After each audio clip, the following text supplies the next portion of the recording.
If there's anyone from the applicant team here, please raise your hand.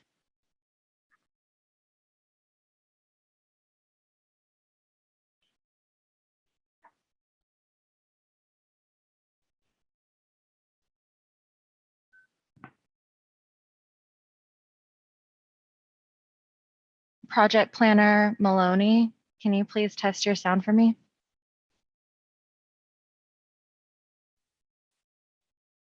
Check 1, 2, check. You're good to go. Thank you. Thank you.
Mic check.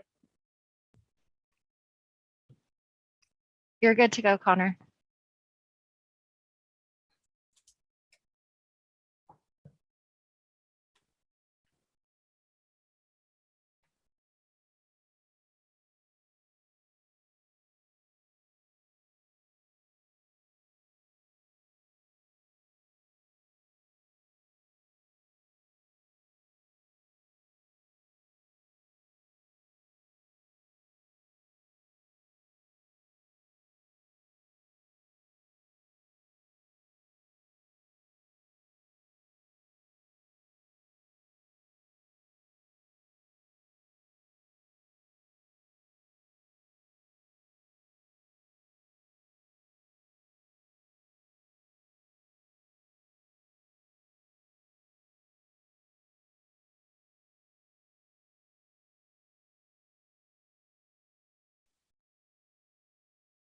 Zoning Administrator Chappelle, can you test your sound for me, please? Hi, good morning. This is Andrew Triplin. You're good to go. Thank you. Great, thanks.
If there's anyone on the applicant team who would like to test their sound, please raise your hand.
If there's anyone from the applicant team, please raise your hand if you want to test your sound.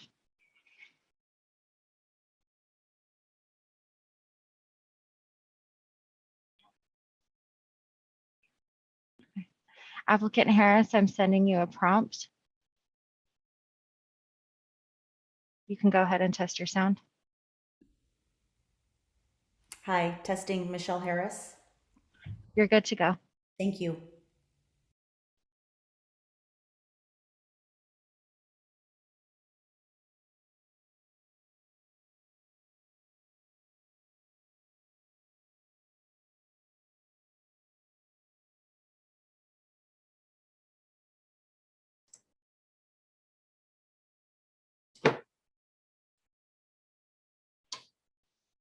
Good morning, everybody. Let's go ahead and begin the January 6th meeting of the City of Santa Rosa Zoning Administrator. My name is Andrew Triple, and I am the City of Santa Rosa Zoning Administrator. I call this meeting to order and welcome you to our meeting today, which is scheduled to begin at or after 10:30 a.m. Pursuant to Government Code Section 54953, subsection E, and the recommendation of the Health Officer of the County of Sonoma, the Zoning Administrator will be participating in this meeting via Zoom webinar. Members of the public can participate virtually at www.zoom.us/join or toll free by telephone by dialing 877-853-5257. The meeting ID for today's meeting is 873-0491-5451. Additionally, today's meeting will be live streamed at youtube.com/City of Santa Rosa. Our meeting today is a regular session meeting. The zoning administrator typically holds 2 meetings per month on the first and third Thursdays of the month. This is the first regular session zoning administrator meeting in January, and our second regular session meeting will be held on January 20th, 2022. Members of the public accessing the meeting through Zoom can provide comments during the public comment periods. Additional information related to meeting participation is available at srcity.org/zoning admin. Moving on to meeting item number 2, I would like to open general public comment for today's meeting. General public comment is for those members of the public wishing to provide comment about an item not on today's agenda. If you would like to provide a general public comment, our staff will assist you in making that comment. If you have public comments about a specific meeting item, please withhold those comments until the comment period for that item. And staff, do we have any requests for public comments at this point in time?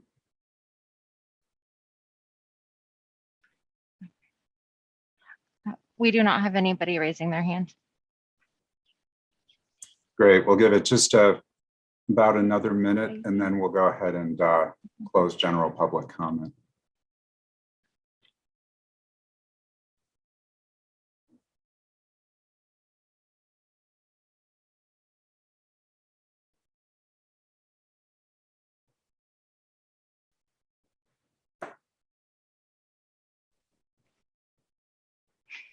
Zoning administrator, there's still nobody raising their hand.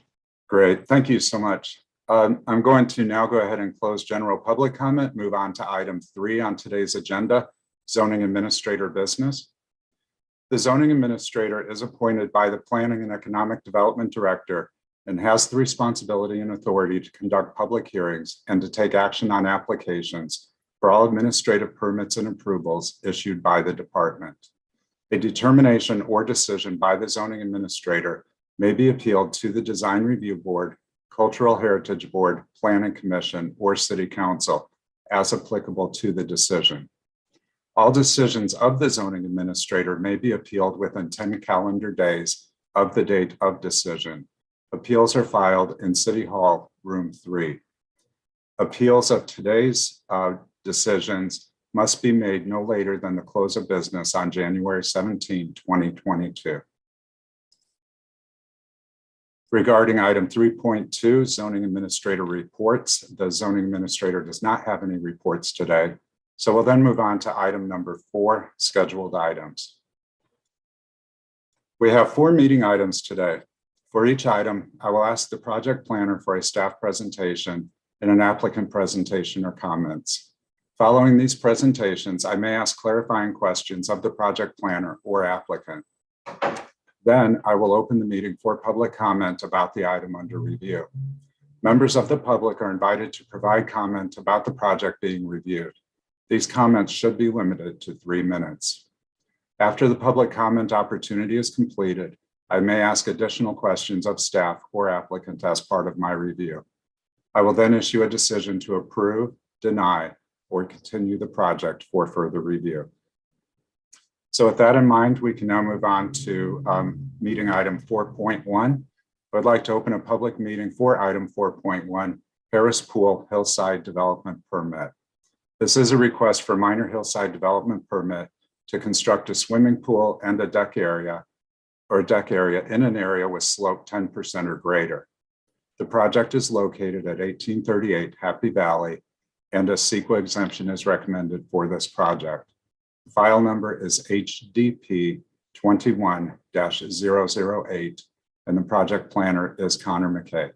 Connor, if you'd like to go ahead and lead with your staff presentation.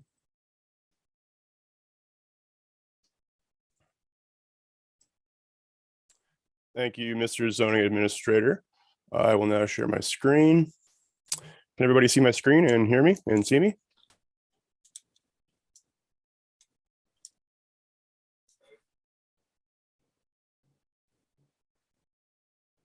Confirming everybody can hear me and see me and screen. Okay, cool. Thank you so much. I can. All right, so thank you. My name is Connor McKay, City Planner, and I'm happy to be here this morning to present the Harris Pool Minor Hillside Development Permit located at 1838 Happy Valley Road. The project description, this is a minor hillside development permit request that would allow the construction of a swimming pool and deck area in areas of 10% slope or greater. So here we have a aerial of the project site, and I thought I'd take this opportunity to discuss the public comments we received about this project. So we received one comment from the neighbor at 1834 Happy Valley Road. They expressed their support for the project, provided that existing trees and other screening would maintain in place as a result of the proposed project. This is the case. All existing trees and screening will be maintained as a result of the proposed project. So the neighbor, upon receiving this confirmation, reaffirmed their support of the proposed project. We received another public comment from the neighbor at 3510 Alta Vista, which is this property right here to the south, below the proposed project site. This neighbor expressed concerns about soil stability and drainage, in addition to noise ordinance violations.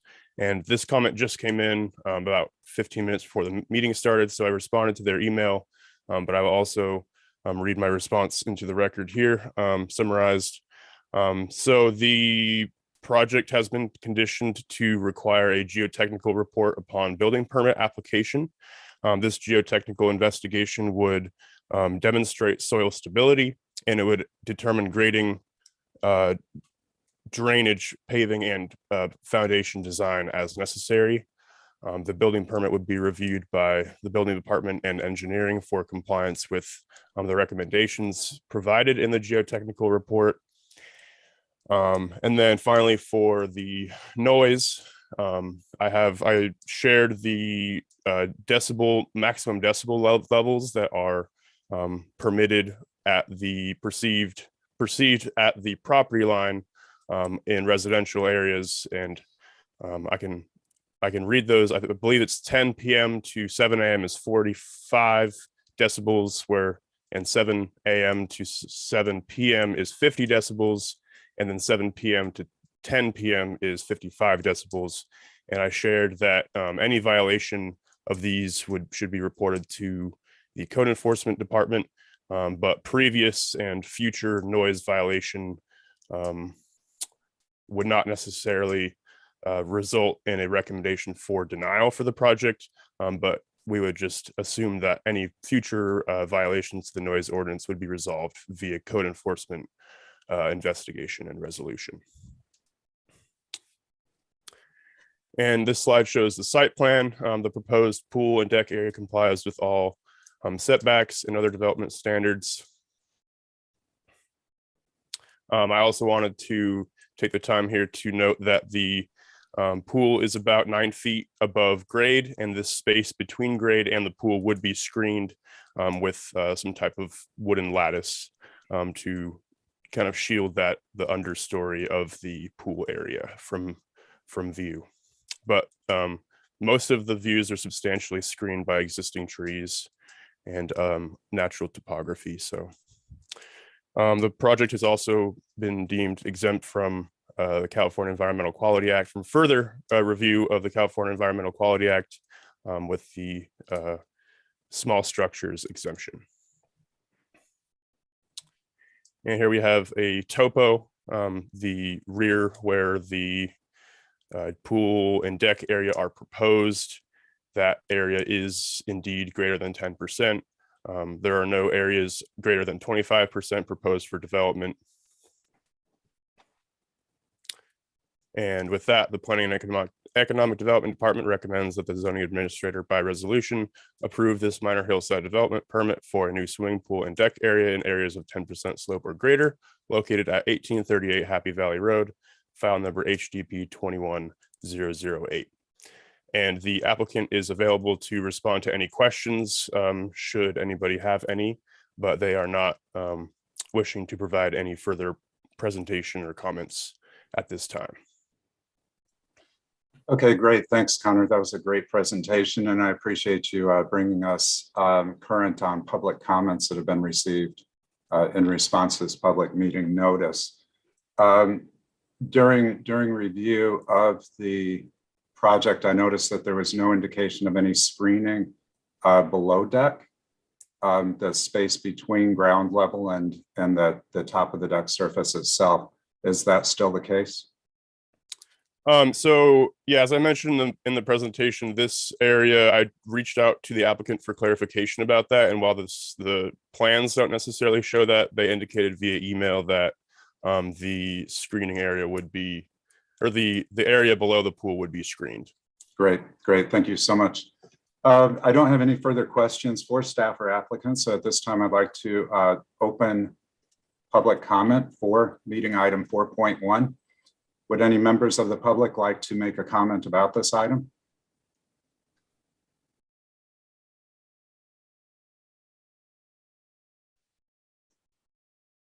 There are no members of the public raising their hands. Great, thank you. I'll go ahead and close public comment for meeting item 4.1.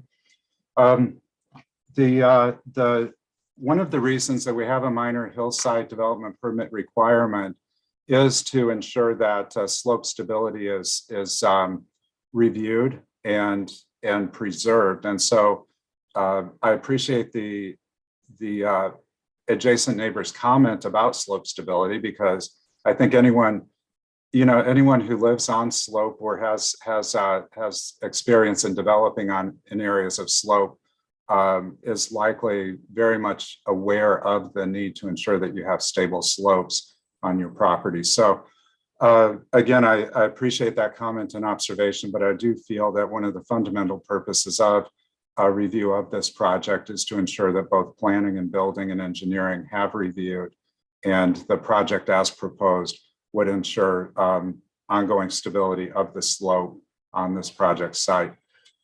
Also, a second reason for minor hillside development review is to ensure that we have a high quality visual perspective on the project.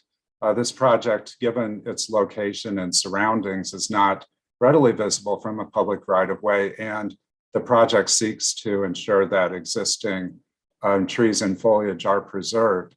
So we do applaud that. That's certainly one of the goals of the general plan and the hillside development section. However, there are occasions where the trees and foliage may die and would then result in opening the pool and deck area for visibility off property. And so for that reason, I am pleased to learn that the applicant will be screening that area under deck to help with the visual quality of the project. So I have no further questions or comments. I think this is a good project, and I enjoy the quality of the application as well as the presentation. Yes, Connor. It looks like we have an attendee raising their hand now. I'm not sure if you would want to acknowledge them or just keep the public comment closed, but I just wanted to let you know we do have a hand raised now. I think that we can go ahead and take that public comment then. Can you hear me? Yes, good morning. Good morning. I'm a neighbor of the owners of the property. And I don't know if, I have no in principle argument with putting in a pool. I'll just say that when the house was built, it took 3 years to build the house. They're just finishing it. And we've had to put up with a lot in the neighborhood. And I don't know if the zoning has anything to do with this, but any assurance to the neighbors of an expeditious development of this project, I think would make me feel a lot better. I don't know if they can be done. There's another issue too about the view and the trees. The initial permit, when they developed the property, was for like a high number approaching 40 trees of a little oak stand that was there. And they basically cleared the property except for a few. They went beyond what the permit, as I understand it, was supposed to do. And the city never did anything about that. So I have two concerns, and they really relate to sort of the way that the property is developed after the permits are given. Anything that that the zoning or the city can do to help us feel better about the length of time this is going to take, and that they will in fact keep screening, et cetera, in place. Great, Mr. Hall, thank you for your comment today. And I do see that the applicant has raised her hand. So if we could go ahead and allow Ms. Harris to respond to Mr. Hall's comments.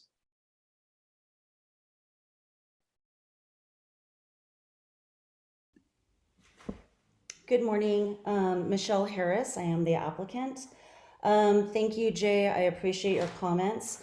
I wanted to remind all of our neighbors, and I'm sure the city of Santa Rosa knows this as well, the reason why it took 3 years to build this house was because of different reasons. The biggest part was COVID that caused a huge delay. And with that delay took people out of the industry, out of the construction industry. And then when we were ready to start again, those people were unfortunately taken out of work or went to a different job. So there was a huge delay in that portion. And I believe I voiced this several times with several emails and messages that went out to the neighborhood, because it was a concern of ours too. Believe me, and I voiced this also. We lost our house in 2017. We were number 7 in Santa Rosa city limits to rebuild our house in the Hidden Valley 2 area. So building fast, building safe, building sustainable is extremely important to us. And if we could have made this project end and finish sooner, we would have. But there were things that were holding us back. So I appreciate your understanding in that matter. As far as the trees go, we removed everything that was allowed by permit. We are still adding trees to help offset that, and then we'll be paying whatever fees we need to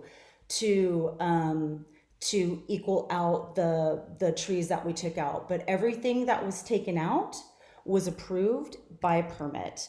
As far as the pool goes, the reason why we are choosing a modular container pool is because it will be less time.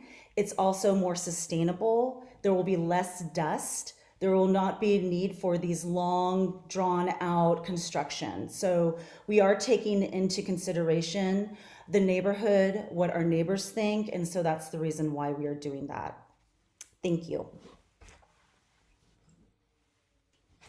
Great, Ms. Harris, thank you so much for acknowledging these comments and offering assurances that you do plan to move expeditiously and comply with the ordinance. The minor hillside development permit would be valid for 2 years, after which time it can be extended with an extension application. We don't require that the approved development take place within a certain amount of time, although they do have to have a valid permit in order to seek a building permit and commence construction. Additionally, the building permit does have an expiration date attached to it. That expiration date can be extended. And then it is conditioned with regard to construction hours. So there are some safeguards within the process, although there is not the ability for us to require construction within a certain amount of time. Additionally, as Ms. Harris noted, we do approve tree removals. And then, so a comment about perception of removed trees without a permit, but then also about noise.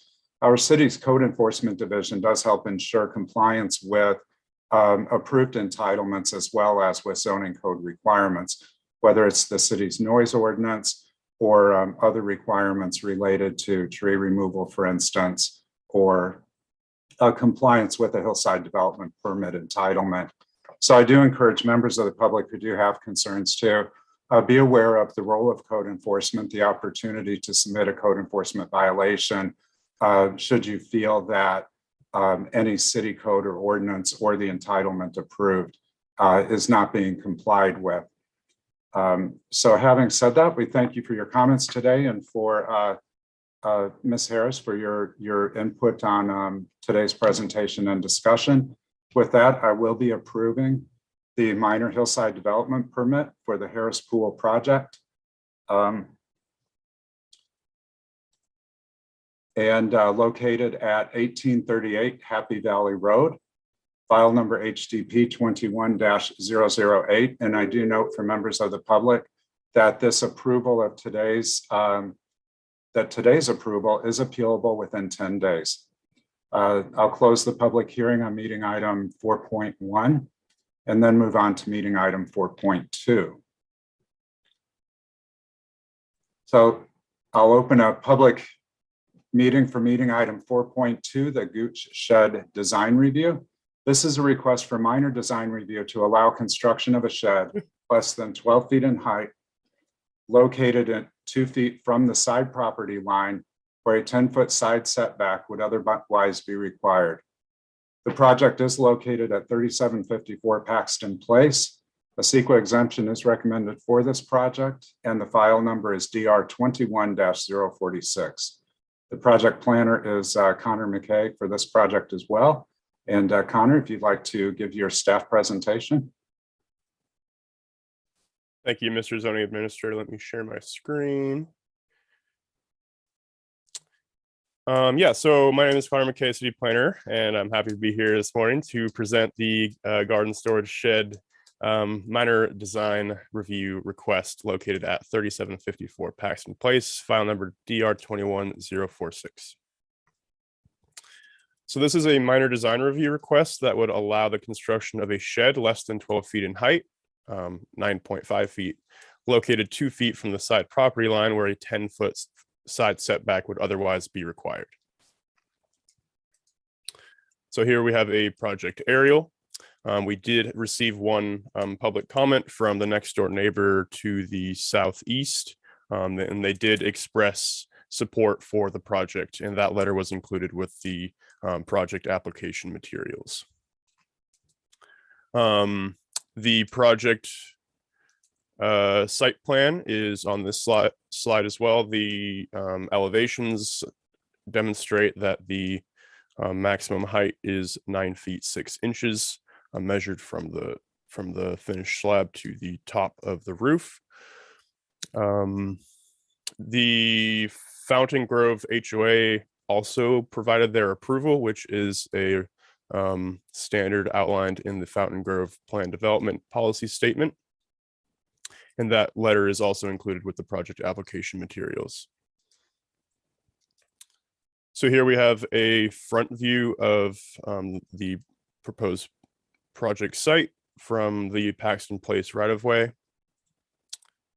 And this is a view from the sidewalk, kind of honing in on where the shed would be located behind this fence. So the neighbor's yard is actually significantly at a lower grade than the proposed site location of the shed. And the shed would actually only exceed the fence shown here by a couple feet. And accounting for the grade change and the distance of the structure from the property line, the neighbor's view would substantially be unaffected by the proposed shed. And the project does qualify for an exemption under the California Environmental Quality Act for the construction of small structures. And with that, the Planning and Economic Development Department recommends that the zoning administrator by resolution approve this minor design review request for the construction of a shed located 2 feet from the side property line where a 10-foot side setback would otherwise be required. Located at 3754 Paxton Place, file number DR 21046. And I'm not 100% sure if I think actually the applicant is available. I don't believe they wish to make any comments at this time, but are available to answer any questions if necessary.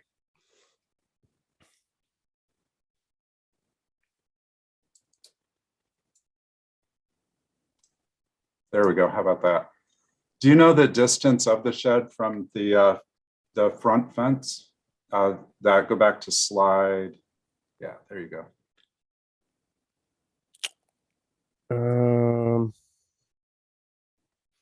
That is a good question. It looks like the site plan doesn't identify that distance. I realize that, yeah, I realize that that's not an issue from a setback perspective, but I was just thinking about if it would be visible at all from the sidewalk in front of the property given, and I think that depends on how far back it sits. Right. And house. there's also a considerable grade change from Yeah. the sidewalk to that. So I think it would be similar to the view experienced from the side by the neighbor. It would be substantially similar. Great. Thank you. And then also, does this subdivision in Fountain Grove have an architectural review requirement? Yes, and they did receive approval by the HOA Architectural Review Committee. Excellent, thank you. All right, I'll go ahead and open public comment for this item. If any members of the public wish to make a comment about the item that is currently under review, please raise your hand and our administrative staff will open a mic for you.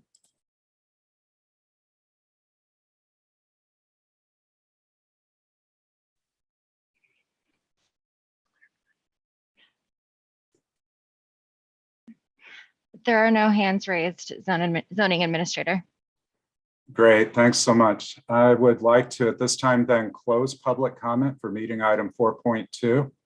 I appreciate that the property owner has taken the effort to ensure that design of the shed does reflect design of the primary structure, the residents on the property, and also has had the forethought to ensure that they are seeking minor design review, which is required by the zoning code.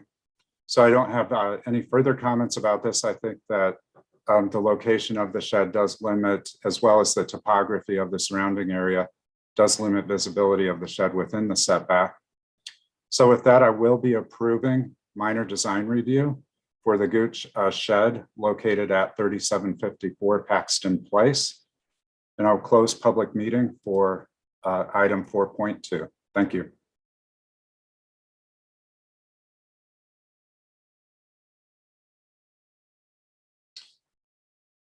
So next we have item 4.3, the Francis fence permit. I'd like to open a public meeting for this item, which is a request for a minor conditional use permit to legalize the existing 6-foot solid wood fence along the northeast property line and permit a modification as proposed along the southeast corner. The project is located at 1448 Glenbrook Drive, and a CEQA exemption is proposed for this project. File number is CUP 21-012, and the project planner is Mike Maloney. Mr. Maloney, if you would like to go ahead and give your presentation. Yeah, thank you, Mr. Zoning Administrator, and good morning, everybody. Turn my presentation on, one moment.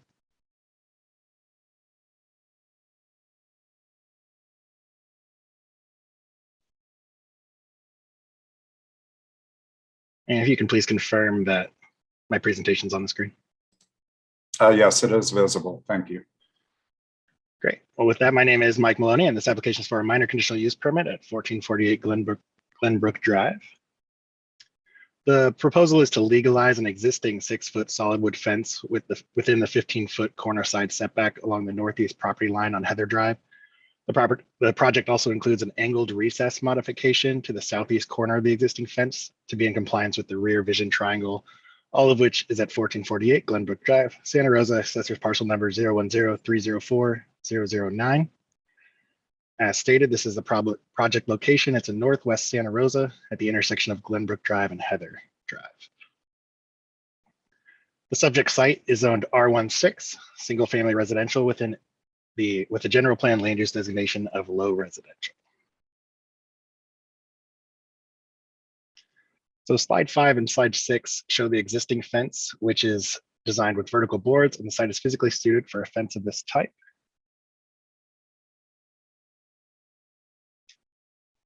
Note in slide 6 that the existing 90-degree corner of the fence to the rear. This is the current design. Please note the same 90-degree corner in this plan right here, as this is where we will be discussing the modification shortly. Slide 8 demonstrates how the rear driveway vision triangle affects the site. As you can see here, I'm gonna do a little clicking magic, and you'll see this is where the vision triangle should be approximately. And though this is an aerial view, which is older and doesn't include the fence currently goes all the way to the edge, which is the modification we'll be requesting. Slide 9 represents a public utility easement that was identified that the current fence abuts right in here, as you can see from the final map. And on to slide 10. So this is the proposal. The site plan demonstrates the proposed design modification agreed upon by the applicant for a recessed rear fence modification, where we eliminate the 90-degree angle to be in compliance with the driveway vision triangle and give the appropriate spacing for access to the utility easement. So you can see here, they go in. Slide 11 shows that there is currently no exterior landscaping that exists, but the applicant has provided the photo to the left to demonstrate the drought tolerant succulents and rocks proposed to fill the vacant space between the fence and sidewalk. The applicant has a gray water system, and during my site visit, it's very apparent that the applicant has an incredibly green thumb and will maintain the area very well. Slide 12. So these are photos of adjacent and neighboring properties, all visible from the subject site, to demonstrate neighborhood compatibility in regards to materials typical to residential fences in the area. As you can see, they are all primarily vertical wood boards. As shown on the draft resolution, here are the conditional use permit findings for a minor conditional use permit for a fence. I'd like to call special attention to number 7, as the proposed project has been reviewed in compliance with the California Environmental Quality Act and involves the construction of a fence, which is considered a small structure and doesn't require further CEQA review. Please note there are 6 additional fence findings included in the draft resolution that are not in my presentation, which I'll summarize shortly, which is the issuance of a permit is reasonably necessary by reason of unusual circumstance. It won't create a safety hazard. The appearance of the proposed fence is compatible with the design and appearance of neighboring structures. It avoids dominating the site. The orientation and location is in proper relation to the site and neighborhood and will be of sound construction. Additionally, I'd like to note that the project was properly noticed and I did not receive any public comment. With that, the Planning and Economic Development Department recommends that the zoning administrator by resolution approve the minor conditional use permit as proposed to legalize the existing 6-foot solid wood fence along the northeast property line within the 15-foot corner side setback, with allowing an angled recess modification to the southeast corner of the fence for the single family dwelling at 1448 Glenbrook Drive. This concludes my presentation. My name is Mike Maloney. I'm the project planner on this. And for anybody that is calling in, you can reach me at mmaloney, M-A-L-O-N-E-Y, at srcity.org, or call me at 543-3190 if you have any questions. Thank you, Mr. Triple, for your time and consideration. And the applicant, Francis Hamilton, is available. They do not have a formal presentation, but they are present and available for comment and questions. Great, thank you. Ms. Hamilton, I do just have one question. I'd like to understand the process for how you came to build the fence without benefit of the minor conditional use permit that's required. So perhaps if you could just share with us what your understanding was what might be needed to construct the fence in the location where it's constructed. Am I? Yes, we can hear you. Thank you. Good morning. Thank you. Originally, the fence was built. I hired a gentleman to build the fence. And when checking with him, he said he thought everything was properly accommodating for the setbacks.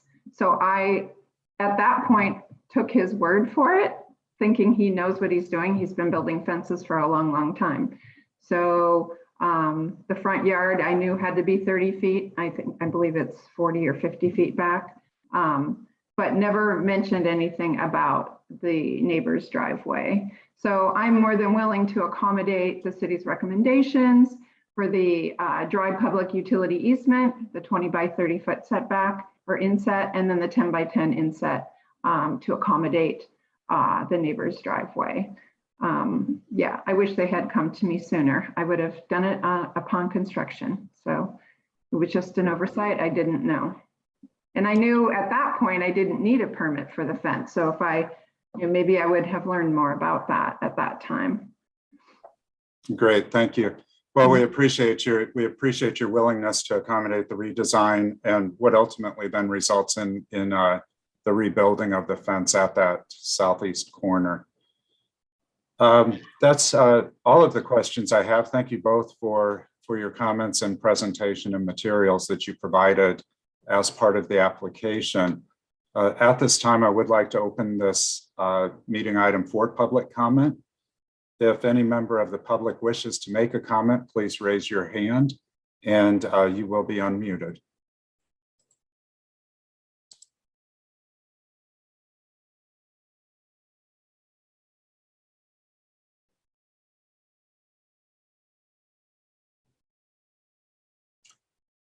And it looks like we do have a member of the public, Scott, who has raised his hand.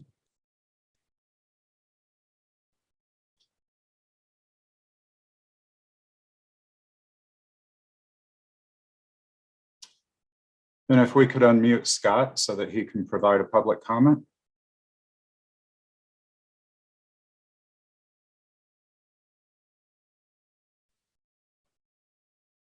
Scott, can you answer your prompt, please? Yes. Can you hear me now? This is Scott Spiker. Hi, Scott. Yes, we can hear you. Oh, okay. Yeah. What I said is I live 2 houses down from Francis, 1456 Glenbrook Drive. And I agree with the proposal on the correction to the fence. Great. Thank you so much for your support. Sure. Thank you, sir. Okay, seeing no other hands raised, I will close public comment for meeting item 4.3 and move on to discussion about this request for minor conditional use permit. I think one of the unanticipated consequences of corner lots in residential districts is that while you oftentimes end up with a larger lot as it relates to square footage of the lot, you also have less functional space in terms of a backyard for that private open space for enjoyment and recreating. So we do quite often see that residential development on corner lots seeks to make use of the corner side yard, and that includes the fencing of the corner side yard. And then oftentimes that fencing is installed without benefit of the required permit. So the zoning code does provide for a minor conditional use permit to allow the fence height to exceed what would otherwise be a 3-foot height in the required setback. So we do make a provision for that, and we do review for that. The primary purpose of review is, first of all, to ensure the safety for adjacent property owners. And so in this case, we are requiring that the fence be rebuilt to allow for the vision triangle for the adjacent driveway. But then we also do need to check to ensure that the fence or any structure is not impeding access to public utility easements. So here we see a a great example of why this review is so important. But then additionally, we want to think about what does the fence mean for neighborhood compatibility? And so a well-designed fence, a fence that is landscaped, that is visually appealing, can continue to be an enhancement to the neighborhood and continue to integrate the existing development into the neighborhood and adjacent developments. And so for this reason, Ms. Hamilton, I encourage you to see the requirement that you either landscape or include some architectural details on that fence as an opportunity to ensure that that your structure is compatible with the surrounding development. And then as Planner Maloney said, to continue to demonstrate to the neighborhood your skills at landscaping, which I do agree look like you have some great talents there. So with that, I am able to make the findings to approve a minor conditional use permit to legalize the existing 6-foot solid wood fence along the northeast property line and permit modification as proposed along the southeast corner for the fence at 1448 Glenbrook Drive. Making those findings does include the finding that this project is exempt from CEQA. And with that, this minor conditional use permit is approved, subject to a 10-day appeal period that will end at the close of business on Monday, January 17, 2022. Public meeting for item 4.3 is closed. So we'll then move on to meeting item 4.4, Sami Smoke Shop, and I am opening a public meeting for item 4.4, which is a request for a minor conditional use permit for a retail tobacco store that sells tobacco products, tobacco paraphernalia, California lottery tickets, hats, t-shirts, soda, candy, and cigars. The project site is located at 2350 Santa Rosa Avenue, Unit D. A CEQA exemption is recommended for this project, and the file number is CUP 21-070. The project planner is Adam Ross, and I see that Adam is on screen and prepared to offer his presentation. So Adam, the Zoom is yours. Thank you, Mr. Zoning Administrator. I'm going to go ahead and start my slideshow presentation.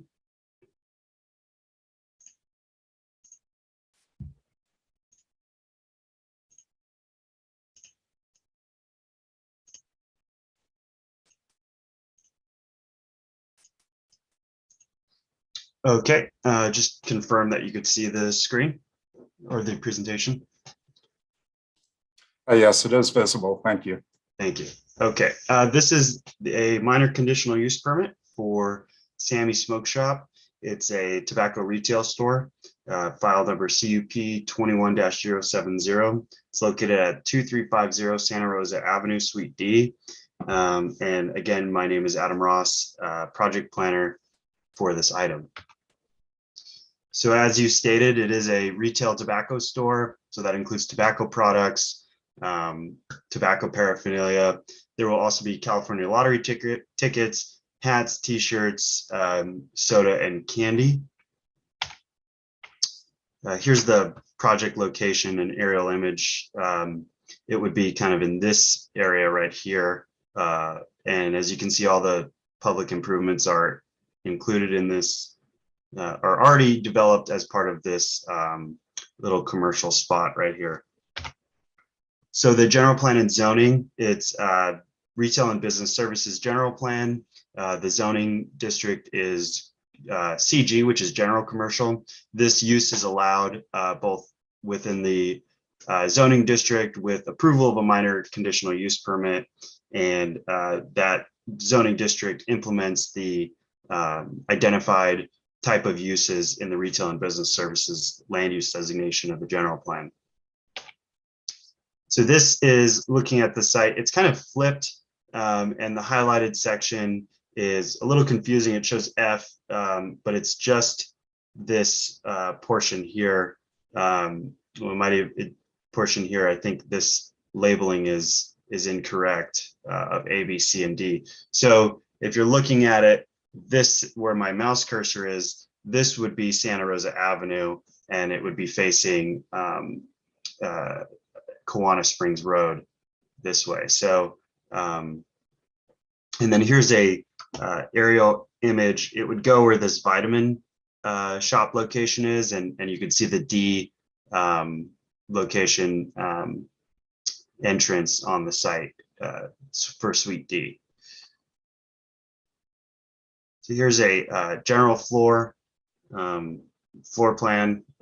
So with displayers and showcases and restroom in the back for customers. The entrance door, this would be facing Kiwanis Springs Road. This area is for customers and the rest is for employee operations. So as part of this project, it was referred to the Sonoma County Environmental Health Department, as pretty typical for this type of use, which is a retail that may or may not sell food items. So it would be routed whether it was tobacco retail or not, but it was, and part of the response was just showing a general layout of tobacco retailers in the city of Santa Rosa, and with a letter that is a part of the agenda items, just explaining the kind of the amount of tobacco retailers in Santa Rosa and Sonoma County. And I'll kind of go over a little bit of that in a slide later on, but this is, you can see the arrow is the general location of the proposed Sami smoke shop, this blue location here, and then these are all the ones spread throughout the city of Santa Rosa. So during referral, Lisa Steinman, a program planning and evaluation analyst with Sonoma County Environmental Health, provided a letter asking the city to deny the project. The letter and map showing tobacco retailers in Sonoma County were provided and included in the agenda packet. As part of that response, from staff's perspective, is the proposed use is allowed within the CG zoning district. Staff does understand that tobacco products are a health hazard, but the project does comply with all zoning code standards, and tobacco products are explicitly prohibited from being sold to persons under the age of 21. And with that, staff is still recommending approval for the project due to its compliance with the zoning code and applicable city code and general plan policies. The project does qualify for a Class 1 categorical exemption under CEQA guidelines section 15301, in that the project does involve the use of an existing facility where no exterior modifications are proposed, and the previous use was another retail use. This project was noticed with a notice of application. There were no public comments received during that time. It was also noticed for this meeting here today under section 20-66 of the zoning code, and no request for public hearing was provided for this project. And during that time from the notice for this public meeting, no public comments were received then either. And with that, the Planning and Economic Development Department recommends that the zoning administrator by resolution approve a minor conditional use permit for an approximately 1,760 square foot tobacco retail shop located at 2350 Santa Rosa Avenue, Suite D, file number CUP 21-070. And here's my contact information with any questions. The project applicant is in attendance, Ahmad Makid, and I apologize if I mispronounced that. But there is no presentation for that, but he is available to answer any questions. Thank you. Great, thank you, Adam. Let's, if we could, can we go back to the, I believe it was the floor plan or maybe site plan? Sure. Thanks. It was the highlighted page.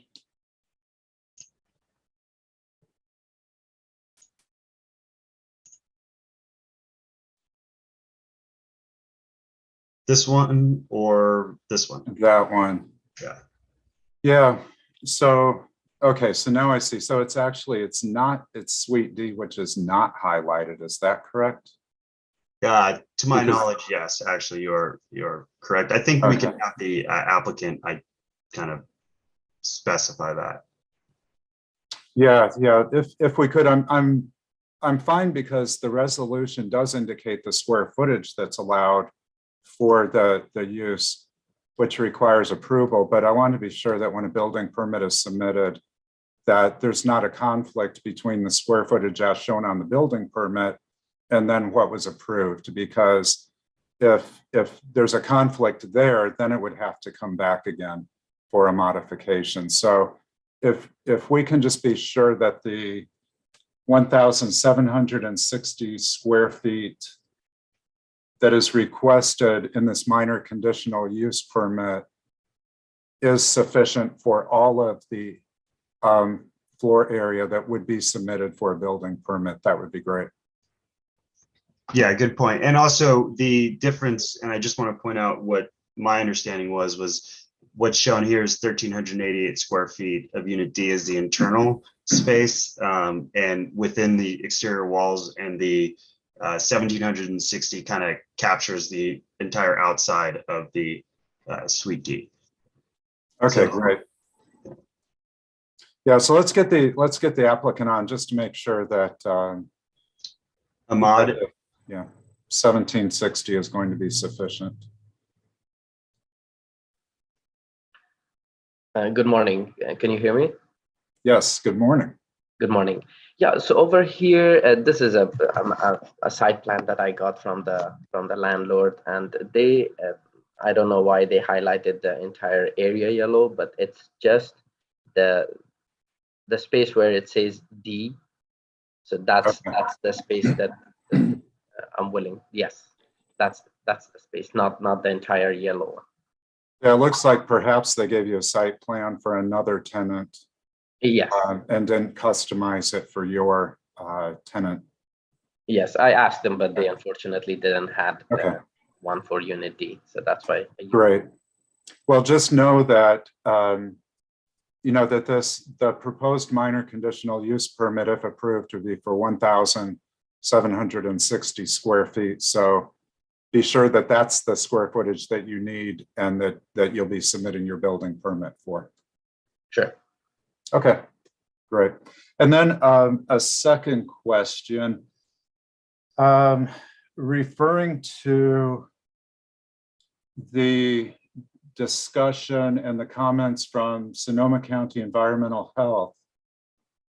There was a comment that no tobacco products would be sold to people under 21 years of age, but the condition of approval is that no persons under the age of 18 would be allowed in the store. So is it a case where people 18 and older are allowed into the store and could purchase non-tobacco products, but then tobacco products would only be sold to people aged 21 and over? So I'd like to get some clarification on how that actually is operationalized. yeah, so Ahmad can add to this, but that was the condition. So exactly how you said was that, you know, to buy lotto, candy, non-tobacco products you'd have to be, well, to buy lotto, you'd have to be 18. So that condition was added. It might need to be amended should you see fit, but that was so that it recognizes that no one, it's inherent that no one under the age of 21 can buy the tobacco products. And then in order to kind of respond to the concerns of the Environmental Health Department was that, you know, minors who are under the age of 18 wouldn't be allowed inside the store operationally. I'd like Ahmad to add on to that, or if those are in conflict with their proposed business plan. Right, yeah, so Ahmad, how would you operationalize that? Just kind of describe that process for us. So based on California law, anyone under the age of 21 are not allowed to buy tobacco products, and that also includes California lottery. So the way we operate is under 21 cannot buy tobacco, but over 18 can come inside the store. That's because the under 18 can buy other accessories and nothing related to tobacco, nothing that has tobacco or nicotine. So they cannot buy those, but other than that, they can buy everything else. And I understand Lisa's concern about the tobacco stores in Sonoma County, and I think she's referring to like retail stores who sell tobacco, gas stations, 7-Elevens, but they do not sell other products that could help customers quit tobacco. Fortunately, we have some programs and vaping programs like patches and nicotine gums that will help customers quit tobacco. Oh, great, thank you. And then does the state require that you notice, that you post noticing that tobacco will not be sold to people under 21 years of age? Yes, state law requires signs on the entrance door stating that, and also inside. And beside that, the health department normally sends underage people to tobacco stores to check if they're selling. And you might be aware that currently I own a smoke shop in Santa Rosa, and I've been operating for over 4 years now. And for the 4 years, they sent like tons of people in the store to check if we do sell tobacco for minors. But luckily, they never succeeded because that's our policy. We ID everyone, and we do not sell tobacco products for under 21 of age. We have a policy, and we have customers, employees who enforces that policy. Great, well, thank you for the additional information and for the discussion and for your commitment to following the regulations under which you are required to operate. I don't have any additional questions for staff or for the applicant. So at this point in time, I would like to open this public meeting for public comment. If any member of the public wishes to make a comment, please raise your hand and we will open your mic for you.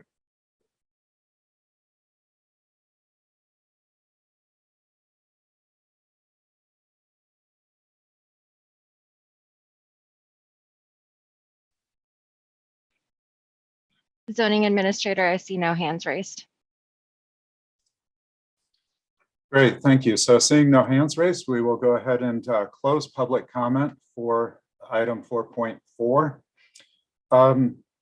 I think that I greatly appreciate the referral to Sonoma County Environmental Health and the strong working relationship that we have with that agency. And I understand and respect Ms. Steinem's comments and concerns about the sale of tobacco products. She does note in that letter that other jurisdictions in Sonoma County, and I believe including Sonoma County, do establish or have policies on record regarding the overconcentration of locations that sell tobacco products, and notes that Santa Rosa is not one of those jurisdictions. So I just want to point out that that comment and those facts, that because we don't have a policy on record, we would not be enforcing or regulating based upon those comments. For those in the meeting today, that we oftentimes see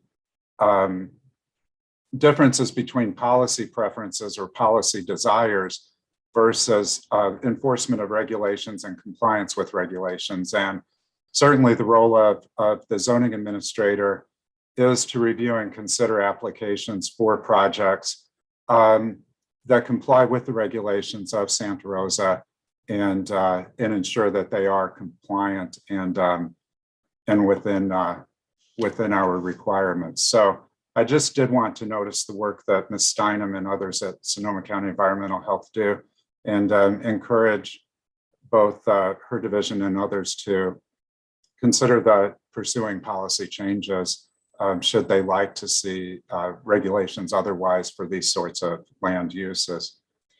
However, having said that, then when I turn to the land use that is proposed, I do see that the existing development does support retail uses, such as the tobacco retail use that is described here and is proposed here.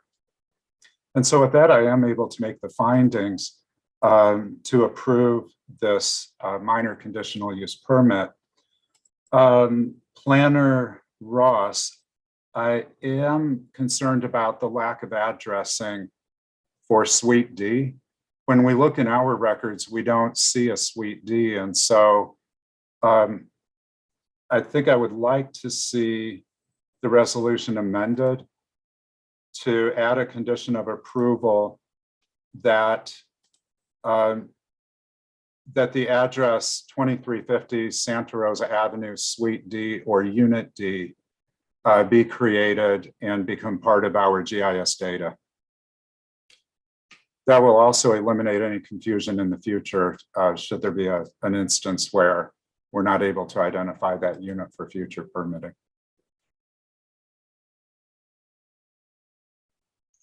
So that's not an issue. We can Right. add that as condition of approval number 8, which would read the address 2350 Santa Rosa Avenue, Suite D or Unit D become a part of the city's GIS system. Should we say prior to certificate of occupancy? Yeah, that's fine. Yeah. Actually, why don't we just say that it be established at the time of building permit application submittal.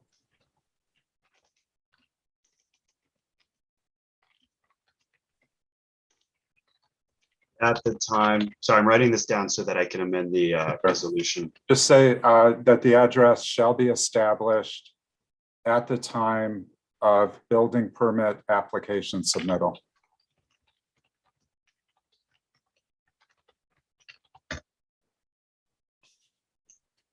And then that way, that wouldn't hold up a certificate of occupancy if it's underway and being processed.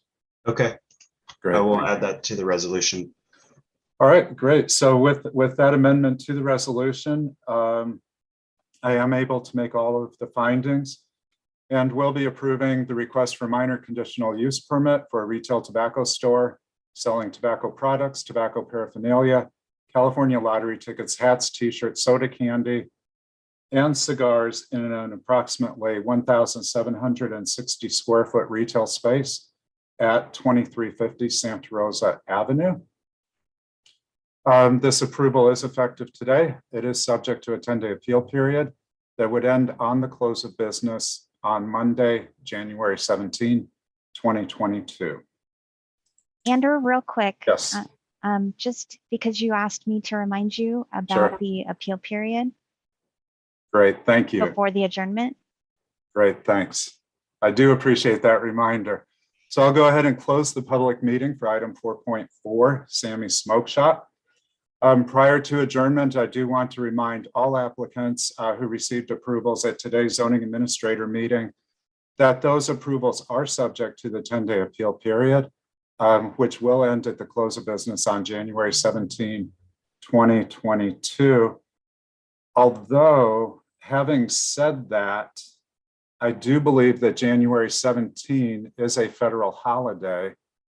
And so that appeal period would actually end on January 18, 2022. Because our zoning code does take into account those hours, does take into account holidays and such. So it would do be advised that appeal period is ending on January 18th at the close of business. Okay, there being no other items on the agenda, I will go ahead and adjourn the January 6th zoning administrator meeting. Thanks, everyone.